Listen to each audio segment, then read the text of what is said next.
Policy और governance जो कि विकसित भारत के लिए बहुत इम्पोर्टेंट है, क्योंकि भारत विकसित देश बनने की राह तरफ चल पड़ा है। भारत के विकास के लिए और लोगों के बेहतर जीवन के लिए अच्छी योजनाएं और गवर्नेंस आवश्यक है। भारत सरकार द्वारा चलाई गई योजनाएं देश के विकास को नए रास्ते पर ले जाने में महत्वपूर्ण भूमिकाएं निभाती है, जिसमें स्वच्छ भारत अभियान, प्रधानमंत्री जन धन योजना और आयुष्मान भारत जैसी योजनाओं का समावेश होता है। इन योजनाओं का उद्देश्य लोगों के जीवन को सरल बनाने का और सामाजिक सुधार का होता है। और अगर भारत की राजनीतिक घटनाएं देखें तो वो हमेशा से चर्चा में रही है, जिसमें चुनावों की विचारधारा, राजनीतिक दलों के बड़े बदलाव और राजनीतिक इतिहास पे गौर किया जाता है। 2014 से बीजेपी के सत्ता में आने के बाद से गवर्नेंस में काफी बदलाव और सुधार आए हैं। अब ई गवर्नेंस जैसी डिजिटल सुविधाओं से काफी तेजी से काम हो रहा है और एडमिनिस्ट्रेशन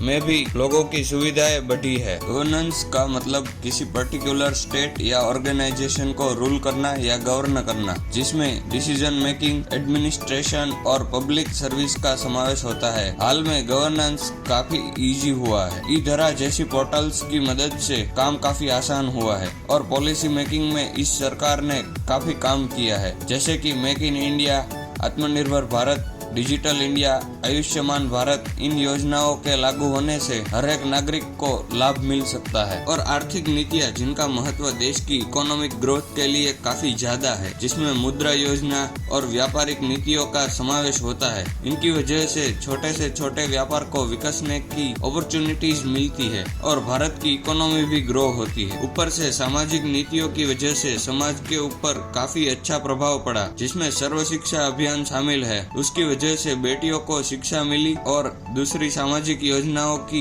वजह से कुरिवाज का नाश हुआ। 2014 के बाद से भारत की फॉरेन पॉलिसी नेक्स्ट लेवल पे है। प्रधानमंत्री नरेंद्र मोदी और फॉरेन मिनिस्टर एस जयशंकर की मेहनत से आज भारत का दुनिया में प्रभाव है। भारत के संबंध US, Australia, UK, Israel, Russia, France, Italy, Brazil और जापान जैसे देशों के साथ बहुत अच्छे हैं, जिनकी वजह से इंटरनेशनल ट्रेड काफी अच्छा चल रहा है और भारत की इकोनॉमी ग्रो हो रही है। अभी हाल ही में आपने देखा होगा कि भारत कनाडा के संबंधों में तनाव हुआ, जिसमें भारत ने कनाडा को बराबर का जवाब दिया, जो एक बहुत बड़ी बात है, क्योंकि आज तक भारत ने किसी वेस्टर्न देश के साथ ऐसा नहीं किया। इसी से पता चलती है आज के भारत की ताकत। तो ये थी आज की वीडियो। उम्मीद करते हैं आपको पसंद आई होगी। अगर पसंद आई हो तो लाइक, शेयर, सब्सक्राइब करना ना भूले।